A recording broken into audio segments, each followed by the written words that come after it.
que tira o pecado do mundo. Quantos podem dizer amém?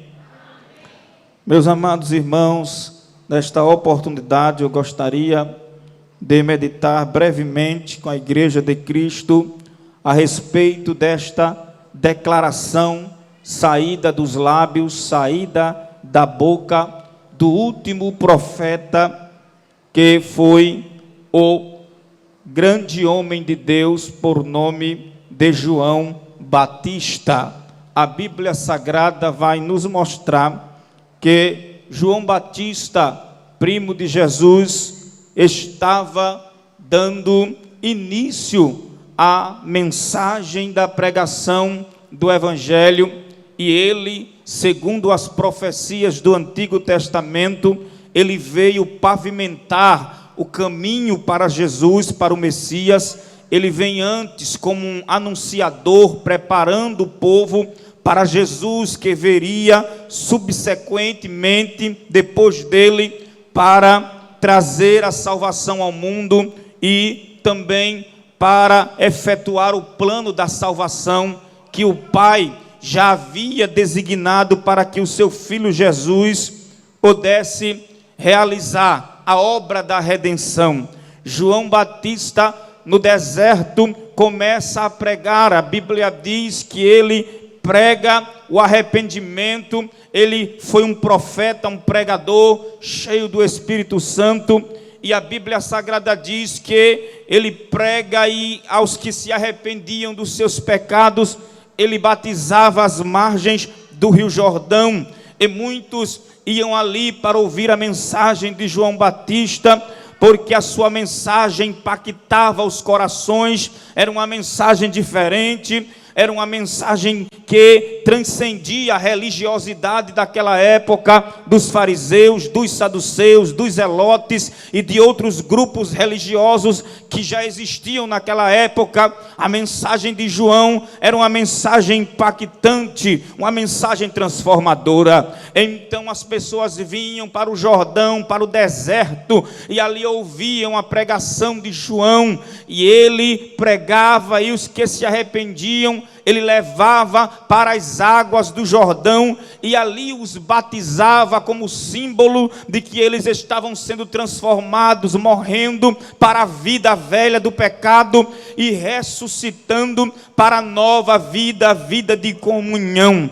E no meio deste batismo e desta pregação, no meio da mensagem que João anunciava, no meio de muitos que vinham ali para serem batizados, de repente ele avista Jesus, que chegou naquele exato momento. João pregava sobre Jesus, João anunciava que Jesus viria depois dele. Ele dizia: olha, eu estou batizando com água para o arrependimento, mas vem um aí, ele vem depois de mim, só que ele já era antes do que eu batizo com água para o arrependimento, mas ele vos batizará com o Espírito Santo e com fogo. E quando João menos espera, aquele do qual ele pregava, aquele ao qual ele anunciava, aparece nas margens do Jordão, no meio dos povos, e ele agora olha, e quando ele avista Jesus,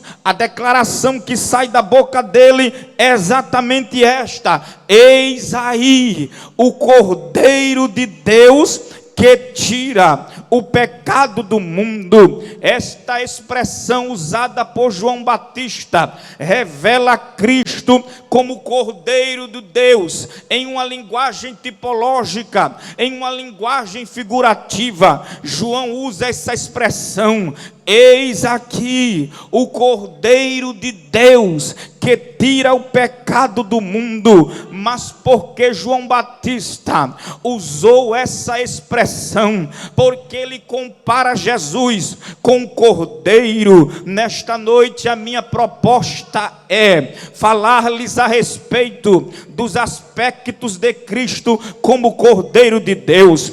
Esta noite eu gostaria de ministrar-lhes a respeito de alguns aspectos de Jesus como Cordeiro de Deus. Nós sabemos que o cordeiro, em primeiro lugar, o cordeiro é um animal, o macho da ovelha que está em estado de juventude ainda, é o animal novo, é o animal jovem, é o animal que ainda não teve nenhum tipo de experiência, é o animal que está em estado de pureza, é um animal que ainda não foi experimentado no trabalho, é um animal que está em estado puro. Por isso ele é chamado de cordeiro, e Jesus aqui é comparado com um cordeiro, e é sobre isso que eu quero discorrer. Observe que a primeira vez que a Bíblia Sagrada cita o cordeiro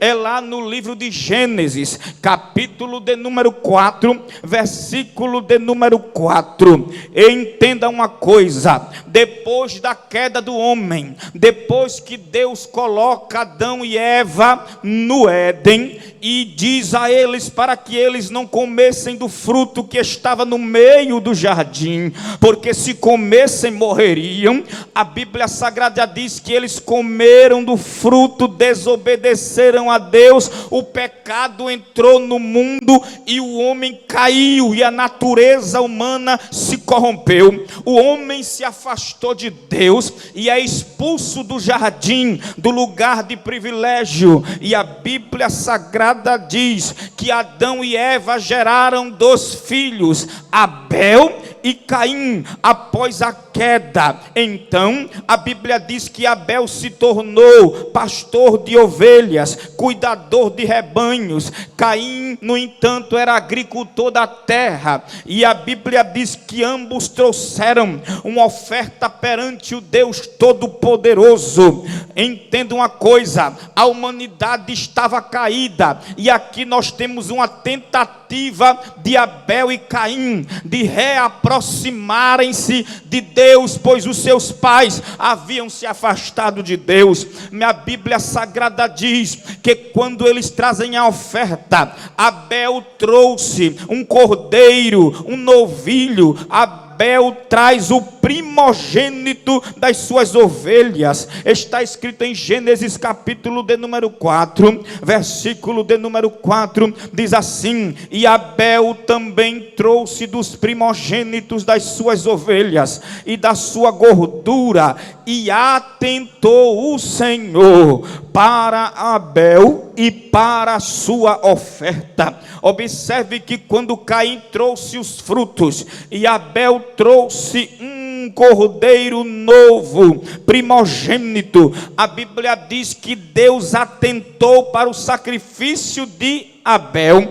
e desprezou o sacrifício de Caim. A Bíblia diz que Deus aceitou o cordeiro e desprezou o sacrifício de Caim. É claro, é óbvio que Deus não desprezou o sacrifício porque Deus gostou mais do animal do que das frutas. Não, ali não estava em jogo a oferta, estava em jogo o coração do ofertante.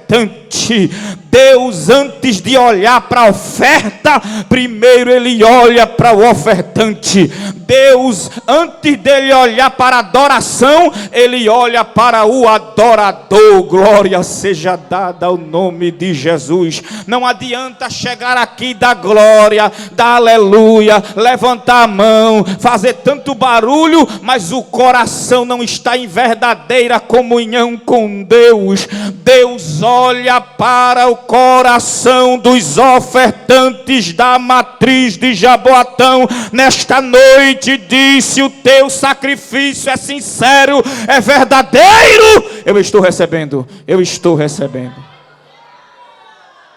A Bíblia Sagrada diz então que Deus recebe o sacrifício de Abel e rejeita o sacrifício de Caim. Agora entenda uma coisa: quando Deus aceita o cordeiro, a Bíblia Sagrada agora vai nos mostrar que a partir deste momento, a partir de então, na cultura judaica, os homens começaram agora a entender que o cordeiro era um tipo de sacrifício que Deus aceitava, e Deus tinha prazer no cordeiro. Então, os animais, de todos os animais que existiam, o cordeiro se torna, na mentalidade judaica, na mente judaica, o cordeiro se torna agora o sacrifício principal do ritual judaico. O cordeiro se torna um sacrifício principal, porque daquele dia em diante se espalhou a notícia: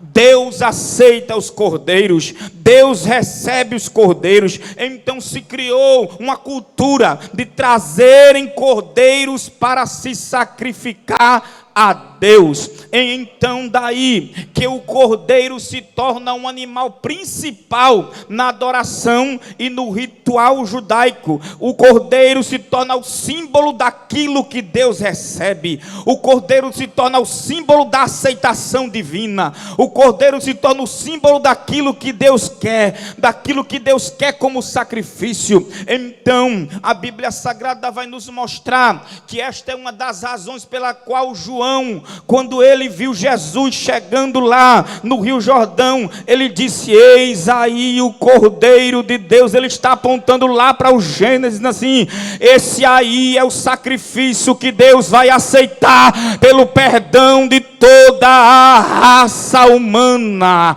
Ele representa o sacrifício que Deus aceita. Ele representa o Cordeiro primogênito, puro, sem mancha, sem mácula, sem defeito, o único que pode reaproximar o homem de Deus. Assim como Abel conseguiu reaproximar-se de Deus com o cordeiro após a queda dos seus pais, Jesus, ele consegue agora reaproximar a humanidade de Deus através do sacrifício do cordeiro.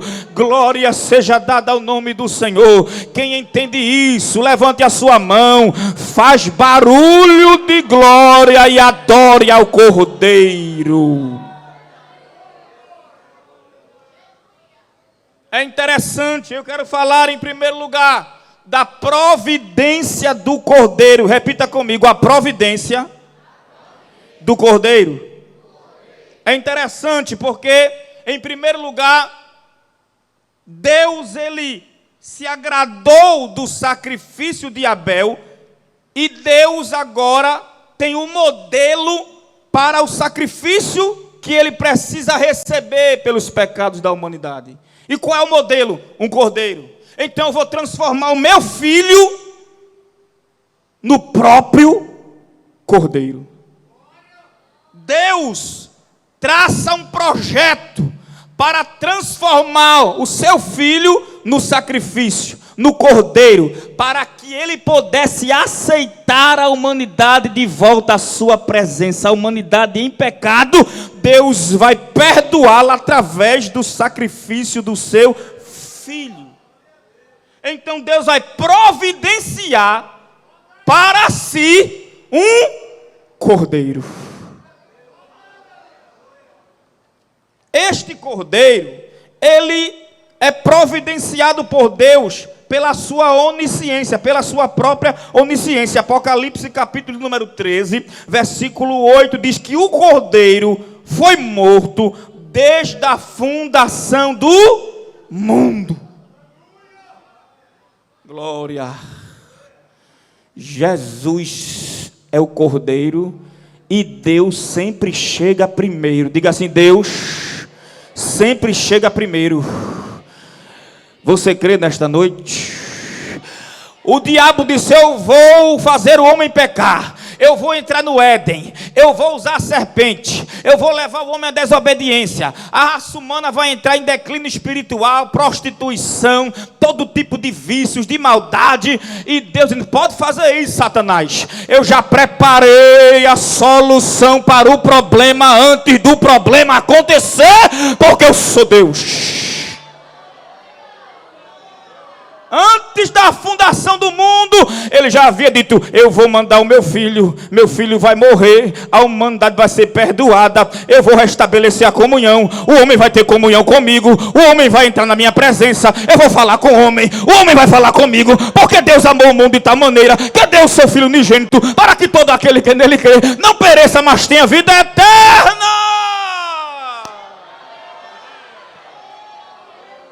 Oh, bendito é o nome do Senhor. Gênesis capítulo de número 22, versículo de número 8. Estou falando da providência do Cordeiro. Aleluia. E disse Abraão: Deus proverá para si o cordeiro para o holocausto, meu filho.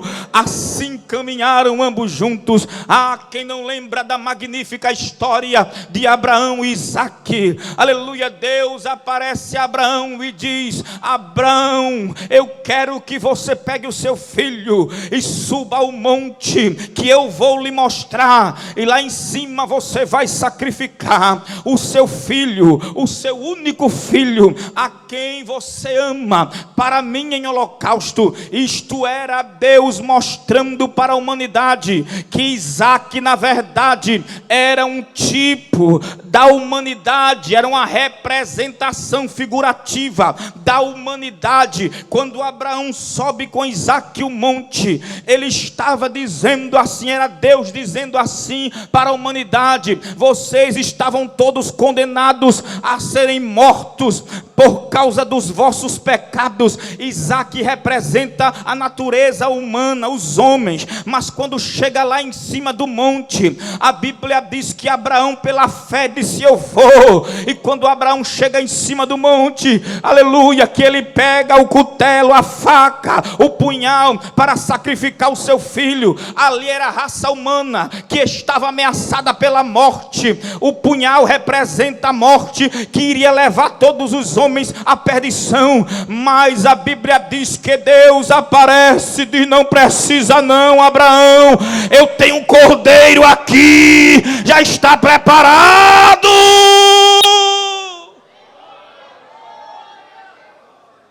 Diga para quem está do seu lado assim: já estava tudo preparado na presciência de Deus.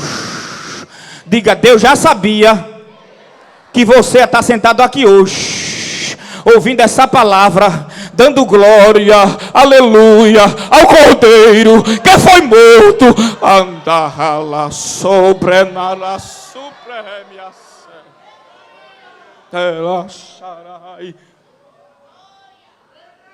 Olha a resposta de Abraão para Isaque: meu filho, Deus proverá para si o cordeiro.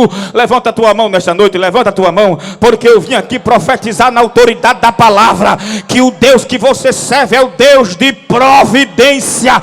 Você não vai ser pego desprevenido. Se você entrou na prova, Deus já preparou a saída. Se você entrou no vale, Deus já está preparando a saída. Quando o crente entrar na prova, o crente já entra sabendo que do outro lado tem mesa preparada, aleluia, do outro lado tem cabeça ungida, do outro lado tem cálice transbordante, do outro lado tem culto de ação e graça.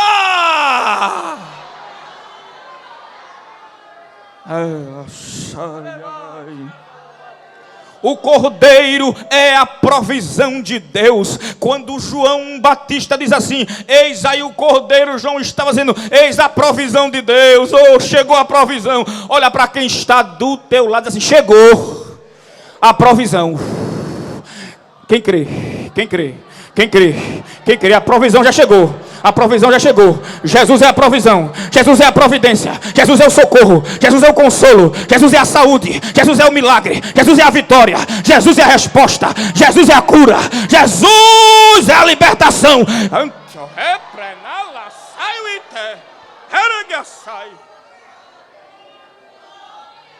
A providência já chegou. Era João, quando João viu Jesus, a providência chegou.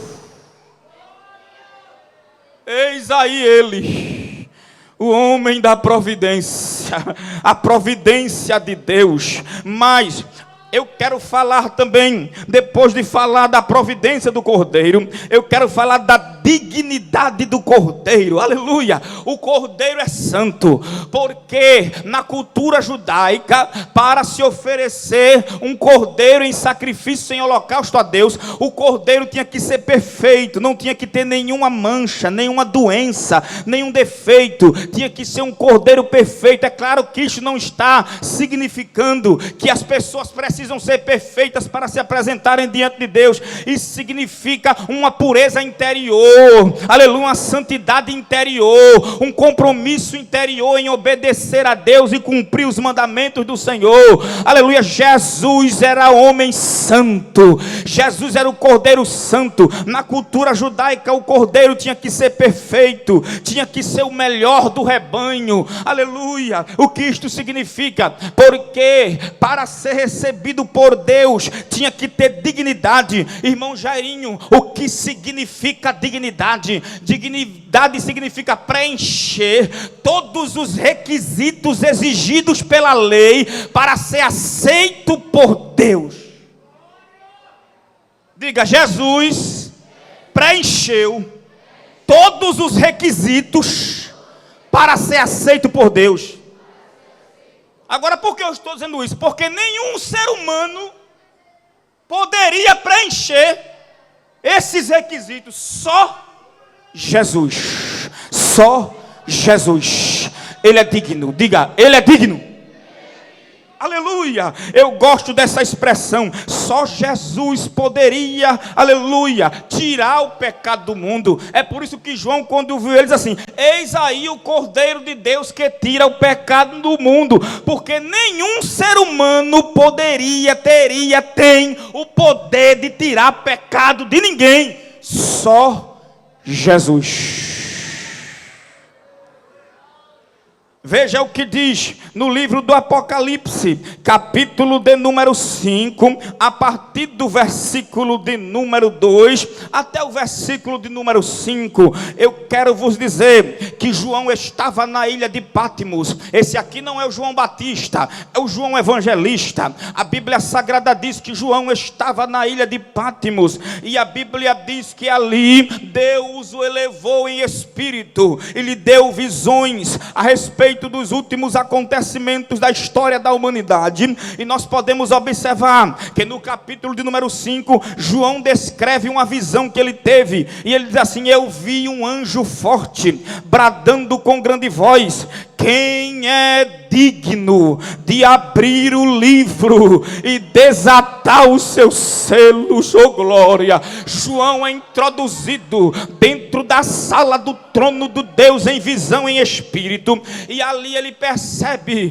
que estava o trono de Deus, e à destra do trono havia um livro selado por dentro e por fora, e de repente uma voz brada dizendo que ninguém era digno de abrir o livro e desatar os selos. A voz pergunta: quem é digno de abrir o livro e desatar os seus selos? Mas João diz que não havia ninguém, nem em cima do céu, nem embaixo da terra, que fosse digno de abrir o livro e desatar os seus selos. Preste atenção, veja essa expressão: não havia ninguém, nem em cima no céu, nem embaixo na terra, que tivesse dignidade. Ninguém era digno. Com todo respeito aos vereadores da Câmara, mas nenhum deles era digno. Aleluia. Com todo respeito aos ilustres deputados federais e estaduais, mas nenhum deles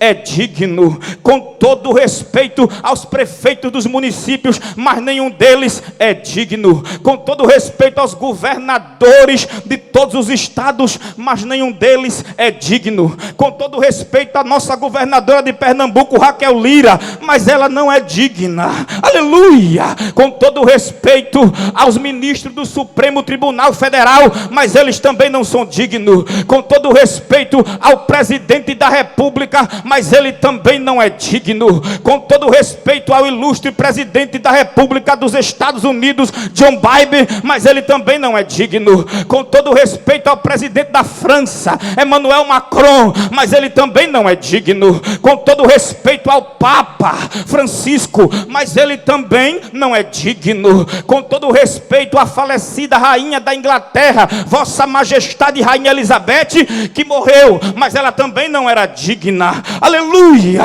aleluia. Davi foi o homem segundo o coração de Deus, mas também não era digno. Abraão foi amigo de Deus, mas também não era digno. Moisés viu a glória de Deus, mas também não era digno. Sansão foi o homem mais forte que já existiu, mas também não era digno. Salomão foi o homem mais sábio que já existiu, mas também não era digno. Pedro andou com Jesus, mas também não era digno. João inclinou a sua cabeça no peito de Jesus, mas também não era digno. Paulo não era digno. Madre Teresa de Calcutá fez muito pelos pobres, mas também não era digna. Leonardo da Vinci não era digno. Mozart não era digno. Beethoven não era digno. Aristóteles não era digno. Platão não era digno. Sócrates não era digno. Pitágoras não era digno. Darwin não era digno. Einstein não era digno. Aleluia, aleluia. E João chorava muito, mas de repente uma voz bradou e disse: olha, João, quem está entrando. Quando João olhou, ele disse: quem é esse? Aí disseram: eis aí o Cordeiro de Deus.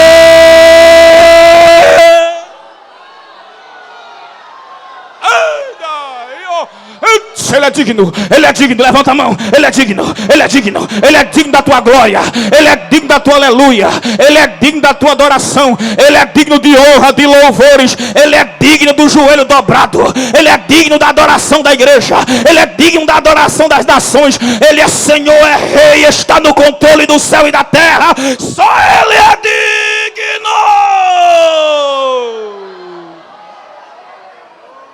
Então adore a Ele, adore a Ele, adore a Ele, adore. Era sora nahai. Entios nemenevortia sobre monevortia se. Ela remitia sobre a nuvem fa. O digno estar aqui nesta noite.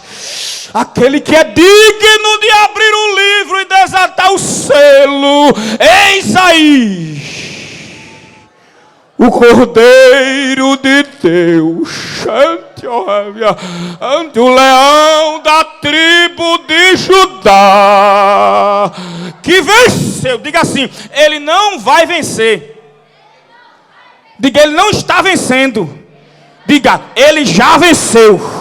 Ele já venceu. Irmão Jairinho, o que ele venceu? Ele venceu a morte, porque ao terceiro dia Maria foi lá na sepultura, e quando chegou lá a pedra estava removida, o corpo não estava mais, e o anjo disse: por que tu estás procurando quem está vivo entre os mortos? Ele já venceu, minha filha. Ele não está aqui, ele já ressuscitou.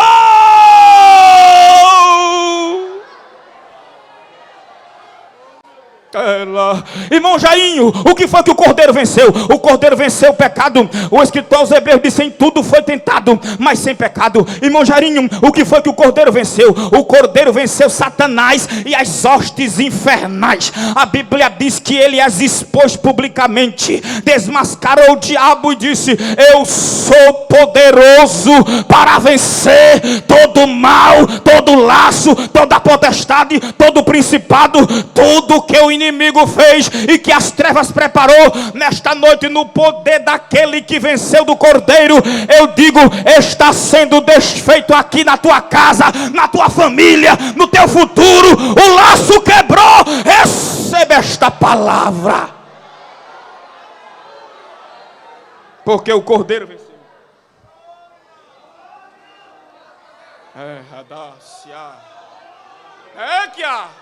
Quem recebe, levanta a mão. Agora diga assim comigo: o Cordeiro já venceu.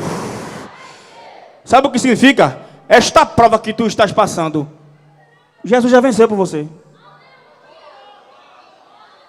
Esta enfermidade, Jesus já venceu por você.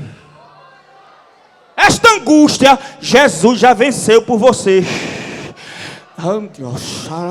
E você só veio aqui para tomar posse do que Ele já conquistou por você na cruz. Mas já está garantido, e quem crê adore ao Cordeiro de Deus. Aleluia, eu quero encerrar. Já falei aqui da providência do Cordeiro, já falei também da dignidade do Cordeiro. Quero encerrar falando a respeito do sangue do Cordeiro. Oh glória, diga assim: o sangue do Cordeiro.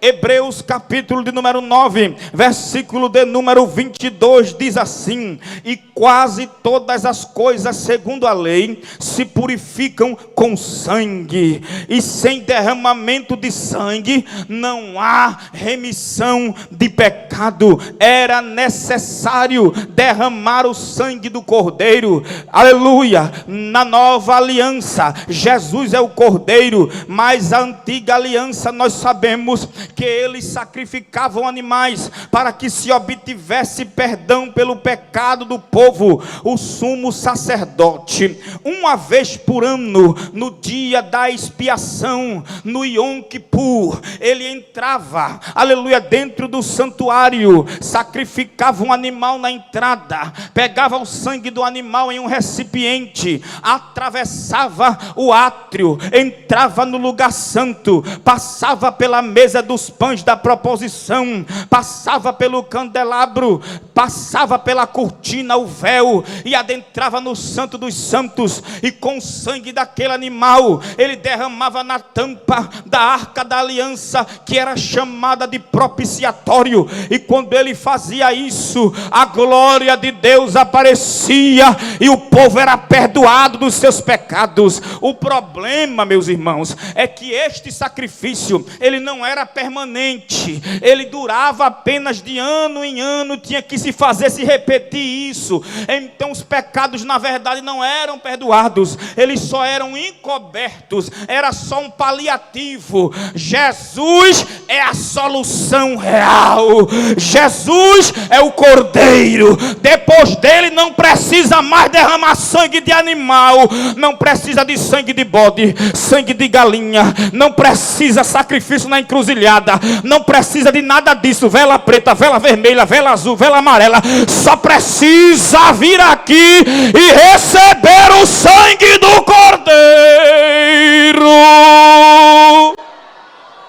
Oh glória. Efésios capítulo de número 1, versículo 7, em quem temos a redenção pelo seu sangue, a remissão das ofensas segundo as riquezas da sua graça. Efésios capítulo 2, versículo 13, mas agora em Cristo Jesus, vós que antes estavas longe, já pelo sangue de Cristo chegaste perto, ele nos aproximou com o seu sangue. Efésios capítulo de número 2, versículo 13, mas agora em Cristo Jesus, vós que antes estavas longe, já pelo sangue de Cristo chegaste perto. Colossenses capítulo 1, versículo 20 diz assim: e que havendo por ele feito a paz pelo sangue da cruz, por meio dele reconciliasse consigo mesmo todas as coisas, tanto as que estão na terra como as que estão no céu. Ah, que sangue glorioso, ah, que sangue poderoso, ah, que sangue precioso.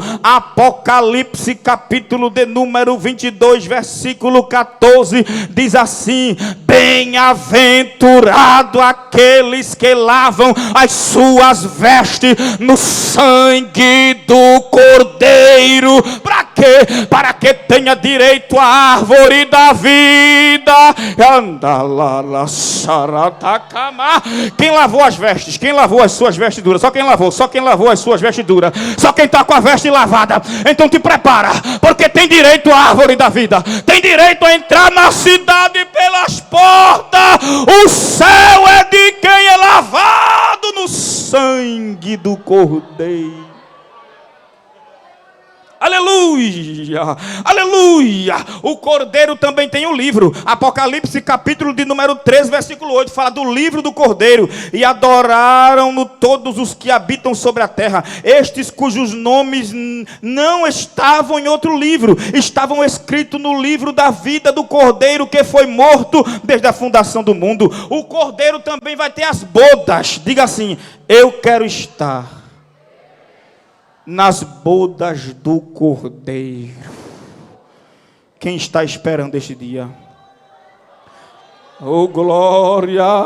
Apocalipse capítulo 19, versículo 9. Disse-me, escreve: bem-aventurado aqueles que são chamados às bodas do Cordeiro. Quantos podem dizer amém?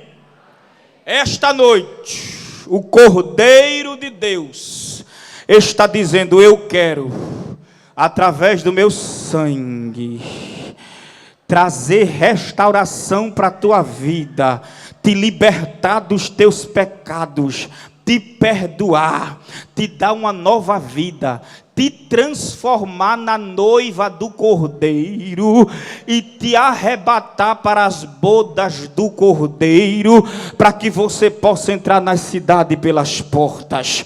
Nesta noite é noite de salvação, é noite de arrependimento, é noite de aceitar o Cordeiro de Deus que tira o pecado do mundo. Amém. O nosso pastor nos autoriza a fazermos o convite. Você que está do lado de alguém que não é evangélico, traga esta pessoa neste momento. Vamos orar a Deus, porque o Espírito Santo, ele pode convencer as vidas. Onde é que está a primeira vida para Jesus? Jesus falou contigo nesta noite, e agora é o momento de você se decidir. Não adianta você ficar cocheando em dois pensamentos, porque o Cordeiro de Deus verteu o seu sangue por amor da tua vida. Vem para Jesus agora. Ele quer mudar a tua história. Ele quer entrar na tua vida, Ele quer entrar na tua família, Ele quer fazer uma mudança. Ele quer lavar as tuas vestes com o seu sangue carmesim, as tuas vestes espirituais. Você precisa de Jesus. Você precisa de libertação, você precisa de mudança, você precisa aceitar ao Cordeiro de Deus que tira o pecado do mundo. Aonde está a primeira vida para Jesus? Aonde está a primeira vida para Jesus? Desta vida, quando a morte ao teu lado chegar, vem para Jesus.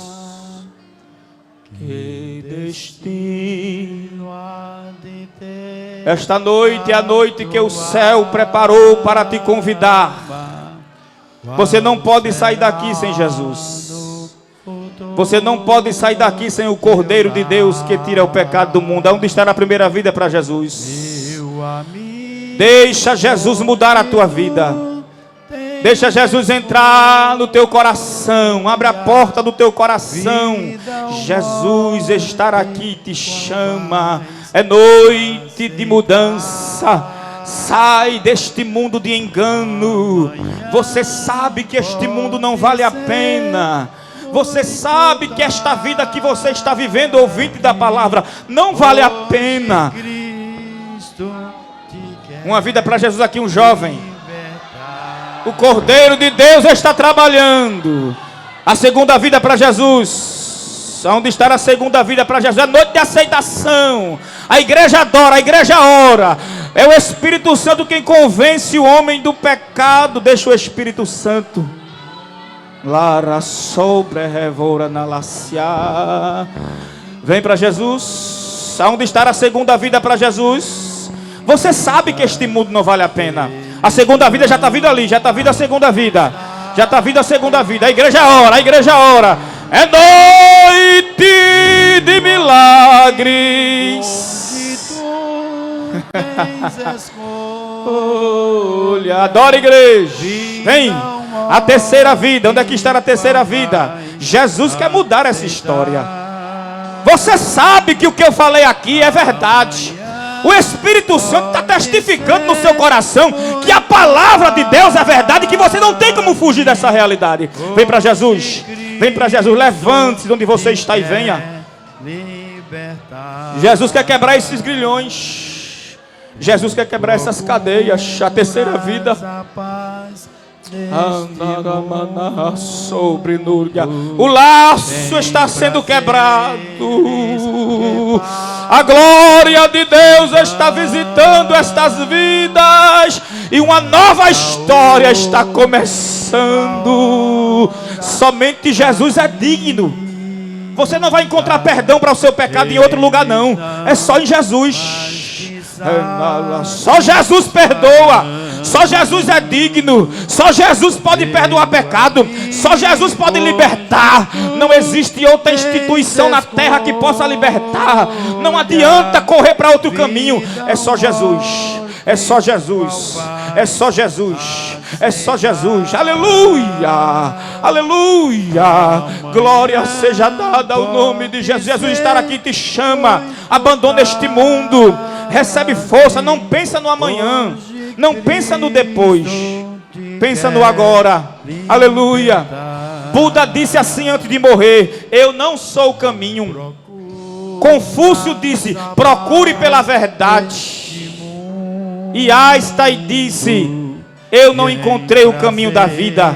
Mas Jesus Cristo disse: eu sou o caminho, a verdade e a vida, e ninguém vai ao Pai a não ser por mim. Vem para Jesus. Anda lá, mantio sobre revaciar. A terceira vida. Se você está do lado de alguém que não é evangélico, traga. Eu amo.